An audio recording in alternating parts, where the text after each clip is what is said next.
Hi students, स्वागत है आपका इस वीडियो में जो कि बायोलॉजी का यहाँ मैं बनाने जा रही हूँ। और ये आपके चैप्टर 1 का लास्ट पार्ट है जो कि टॉपिक एक्सक्रीशन है, जिसके बारे में हम यहाँ अभी पढ़ने वाले हैं। तो स्टूडेंट्स, पिछले टॉपिक्स में जो भी आपने डिस्कशन किया था और जो भी हमने बात की थी वो आपको अच्छे तरीके से समझ में आई होगी, आई होप सो।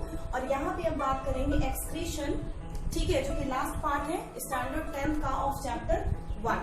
तो एक्सक्रीशन एक्चुअली होता क्या है, सबसे पहले ये डिस्कस करेंगे कि एक्चुअली एक्सक्रीशन का मतलब ही क्या होता है। एक्स मीन्स हमेशा जब भी एक्स की बात करते हैं तो इट मीन्स कोई भी चीज फ्रॉम इनसाइड टू आउटसाइड आती है। तो एक्सक्रीशन का मतलब है from inside to outside, from inside to outside. पर क्या चीज, अच्छी चीजें तो अंदर से बाहर हमारे बॉडी में से आएगी नहीं। तो यहाँ पे एक्सक्रीशन का मतलब यही होता है कि the removal of the nitrogenous waste और toxic metabolic waste from the body, that process is known as excretion. Excretion का मतलब होता है कि बॉडी के अंदर से जितना भी हार्मफुल मटेरियल्स हैं, जितने भी टॉक्सिक केमिकल्स हैं, वो सारे के सारे बॉडी से बाहर हो जाते हैं। तो उस प्रोसेस को हम क्या कहते हैं, एक्सक्रीशन कहते हैं। तो गाइस, एक्सक्रीशन का डेफिनेशन तो हमने जान लिया, पर हमारे पास ऑर्गन भी है जो एक्सक्रीशन का प्रोसेस करता है। तो हमारे पास ऑर्गन है तो यूनिसेलुलर ऑर्गेनिज्म के पास भी तो कुछ न कुछ होगा जिससे वो एक्सक्रीशन का प्रोसेस करते हैं। Suppose that this is the amoeba. As you already know कि जब अमीबा ग्रो करता है फूड इंजेस्ट करने के बाद, तो इसके पास भी नाइट्रोजनस वेस्ट होते होंगे, जैसे कि अमोनिया और भी बहुत सारे नाइट्रोजनस वेस्ट। तो इसके बॉडी में ऐसा क्या होता है जिसके थ्रू ये नाइट्रोजनस वेस्ट आउट करता है।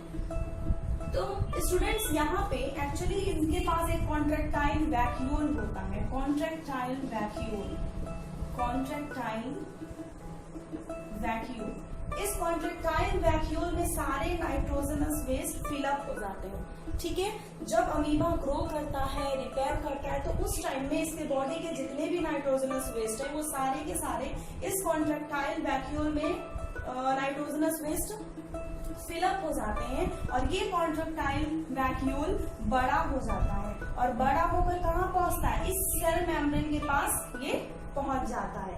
सेल मेम्ब्रेन से जैसे ही ये टच करता है, ये जो कॉन्ट्रैक्टाइल वैक्यूल जो कि बिग इन साइज हो गया है ड्यू टू नाइट्रोजनस वेस्ट, ये बर्स्ट कर जाता है, मतलब फट जाता है। और उस कंडीशन में इसके अंदर का जो नाइट्रोजनस वेस्ट है लाइक अमोनिया, ये सेल मेम्ब्रेन से बाहर चला जाता है।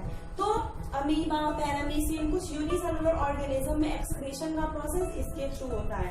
But in human beings, if we talk about the human beings, that we have a excretory organ known as kidney. You already know कि हमारे पास किडनी होता है जिसके थ्रू एक्सक्रीशन का प्रोसेस होता है, ठीक है। Okay, this is our kidney. I have drawn the very, this is the diagram of the kidney. I have drawn very roughly. So guys, बस समझाने के लिए यहाँ पे जल्दी जल्दी में ड्रॉ किया है।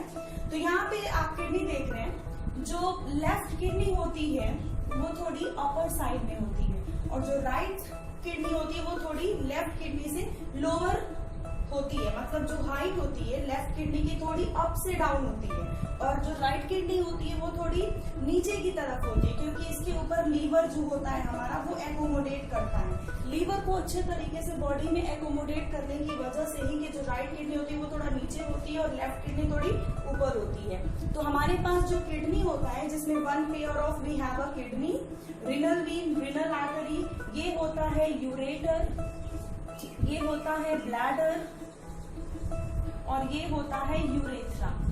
दिस इज द यूरेथ्रा, ये यूरेथ्रा होता है, ठीक है। तो ये सारे पार्ट्स हो गए, ठीक है, जो किडनी के होते हैं। जब हमारे बॉडी का नाइट्रोजनस वेस्ट इसमें प्यूरिफाई होता है, जब हमारे बॉडी का नाइट्रोजनस वेस्ट इस किडनी में प्यूरिफाई होता है, तो प्यूरिफाई होने के बाद जितने भी वेस्ट मटेरियल्स हैं वो यूरेटर से होकर इस ब्लैडर में आते हैं और फिर इस यूरेथ्रा में आकर बॉडी से बाहर चला जाता है। तो इस तरीके का प्रोसेस होता है किडनी में। पर किडनी में कोई तो ऐसी चीज होगी जिसकी वजह से हमारे बॉडी का ब्लड और फ्लूइड क्या होता है, फिल्ट्रेट होता है। वो चीज क्या है उसके बारे में यहाँ पे डिस्कशन करेंगे। तो वो चीज क्या है वो मैं ब्रीफली आपको यहाँ बताने जा रही हूँ कि nephron is the excretory unit of the kidney. ये नेफ्रॉन का डायग्राम आप यहाँ देख रहे हो, मैं बना के ऑलरेडी रखी हुई हूँ ताकि समझाने में थोड़ी आसानी हो। This is the nephron and nephron is the structural and functional unit of the kidney. Nephron क्या करता है? Millions of nephrons are present in one kidney. एक किडनी में मिलियंस ऑफ नेफ्रॉन्स होते हैं और नेफ्रॉन्स का मेन फंक्शन होता है to purify the nitrogenous waste and to excrete the nitrogenous waste out from the body. Nitrogenous waste कहने का मतलब ये है कि हमारे बॉडी में जो एक्सेस अमाउंट ऑफ यूरिया है, अमोनिया है, उसके बाद excess amount of salt and water है जो कि हमारे बॉडी के लिए हार्मफुल है, तो वो सारी चीजें ये नेफ्रॉन फिल्ट्रेट कर यूरिन के फॉर्म में बॉडी से एक्सक्रीटेड आउट कर देता है। तो अब यहाँ नेफ्रॉन के बारे में बात करेंगे कि नेफ्रॉन एक्चुअली ये प्रोसेस करता कैसे है। ये भी तो जानना जरूरी है कि नेफ्रॉन में ऐसा क्या होता है जिससे पूरा ब्लड प्यूरिफाई हो जाता है और क्लीन ब्लड वापस से बॉडी में चला जाता है और उसमें से जो यूरिन निकलता है वो हमारे बॉडी से एक्सक्रीटेड आउट हो जाता है। तो गाइस यहाँ पे देखिए, सबसे पहले रीनल आर्टरी।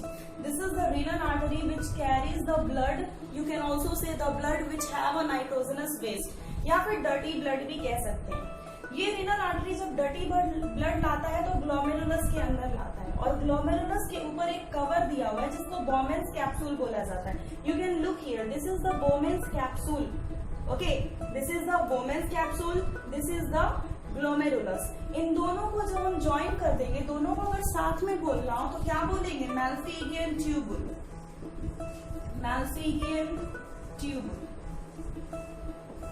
ठीक है, Bowman's capsule and glomerulus together known as Malpighian tubule. अब बात करते हैं कि जब renal artery, when the renal artery carries the dirty blood to the glomerulus, then the excess amount of salt, water, glucose, ammonia, urea, ये सारे के सारे इस बोमेन्स कैप्सूल वाले ट्यूब में क्या चले जाते हैं? by the process of diffusion and osmosis।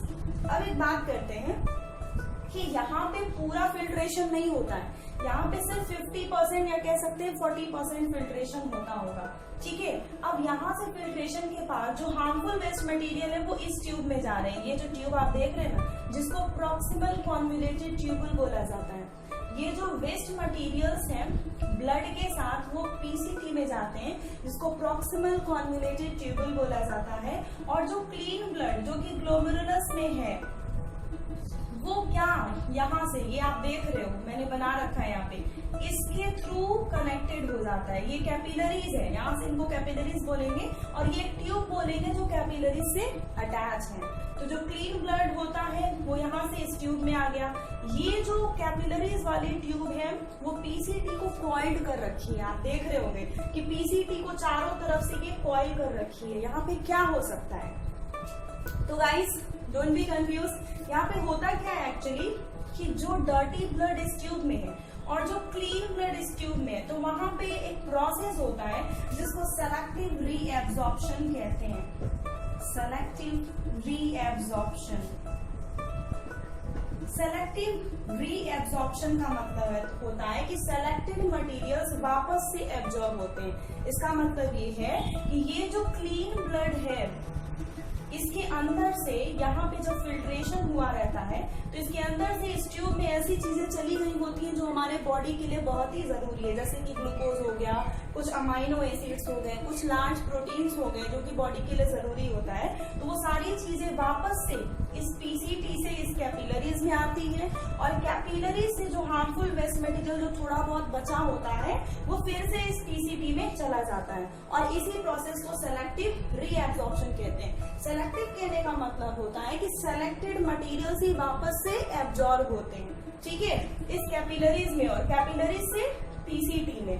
तो फाइनली ये प्रोसेस यहाँ तक होता रहता है और यहाँ पहुंचने तक हमारा ब्लड और फ्लूइड प्रॉपरली तरीके से फिल्ट्रेट हो जाता है और फिल्ट्रेशन के बाद ये फिर इससे कनेक्ट होकर ये रिनल वेन के थ्रू बॉडी पार्ट्स में चला जाता है और जो नाइट्रोजनस वेस्ट वाली जो फ्लूइड बची होती है जिसको हम यूरिन कहते हैं, वो डीसीटी में जाकर कहाँ आता है, यूरेटर में आता है। मैंने अभी किडनी का डायग्राम ड्रॉ किया था जिसमें 2 यूरेटर बने थे। उस यूरेटर के थ्रू ब्लैडर, ब्लैडर के through urethra and finally excreted from the body. तो this is the whole process of filtration in nephron which is present in the kidney. As you already know, millions of nephrons are present in the kidney and the main function of the nephron is to remove the toxic chemicals and nitrogenous waste, or you can also say metabolic waste from the body. And finally nephron is completed. तो guys इसमें आप थोड़ा ध्यान दीजिएगा, ज्यादा complex नहीं है, बहुत अच्छे तरीके से मैंने एक्सप्लेन किया है। मतलब जितना पॉसिबल हो सका है मैंने अच्छे तरीके से यहाँ बताया है। तो आपको अगर इसमें फिर से कहीं डाउट्स होगा तो you can discuss with me. अब यहाँ एक चीज और बात कर लेते हैं आर्टिफिशियल किडनी के बारे में। अब आप ये कहेंगे कि मैम ये किडनी कहाँ से आ गई, तो मैं आपको यहाँ बताने वाली हूँ कि एक्चुअली आर्टिफिशियल किडनी को हीमोडायलिसिस बोला जाता है, हीमोडायलिसिस। ओके, आर्टिफिशियल किडनी को हीमोडायलिसिस भी बोला जाता है। ये होता क्यों है? आपके दिमाग में क्वेश्चन आ रहा होगा कि आर्टिफिशियल किडनी भी कुछ होती है क्या? तो बिल्कुल जरूर, वो किडनी तो नहीं होती है, लेकिन उसको बोला इसलिए जाता है क्योंकि जिनकी किडनी डैमेज हो जाती है या फिर किसी वजह से जिनकी किडनी फेल हो जाती है, तो उस कंडीशन में उनके साथ ये प्रोसेस होता है जिसको हीमोडायलिसिस बोला जाता है। और उस प्रोसेस में एक्चुअली होता क्या है, तो जो पेशेंट होता है उसके बॉडी से एक ट्यूब निकलती है जिसके थ्रू उनका जो डर्टी ब्लड होता है वो एक बड़े से सिस्टम या फिर आप कह सकते हैं एक बड़े से टेक्निकल मशीन के अंदर जाती है वो ब्लड, और वो ब्लड इस मशीन के अंदर जाके फिल्ट्रेट होती है और वापस से फिर उनके बॉडी में नीट एंड क्लीन ब्लड भेज दिया जाता है। ये बहुत ही लंबा प्रोसेस है जो 3 से 4 घंटे तक चलता है। तो किसी भी हीमोडायलिसिस में कम से कम 3 से 4 घंटे लगते हैं ताकि उनका ब्लड फिल्ट्रेट हो जाए, क्योंकि जिनकी किडनी फेल हो जाती है उनके पास यही ऑप्शन है कि वो अपने ब्लड को वीकली या मंथली जैसे डैमेजिंग हो उसके अकॉर्डिंग वो हीमोडायलिसिस करा सकते हैं। तो finally students, this is the last part of the chapter 1 of the standard 10th, जो कि यहाँ पे आपका चैप्टर 1 कंप्लीट हो गया है। तो इसके बाद जब अगले वीडियो में मिलेंगे तो हम आपको कुछ क्वेश्चंस असाइन करेंगे जो आप सॉल्व करेंगे, ठीक है? You will solve that question and you will find the answer. And thank you students, फिर मिलेंगे।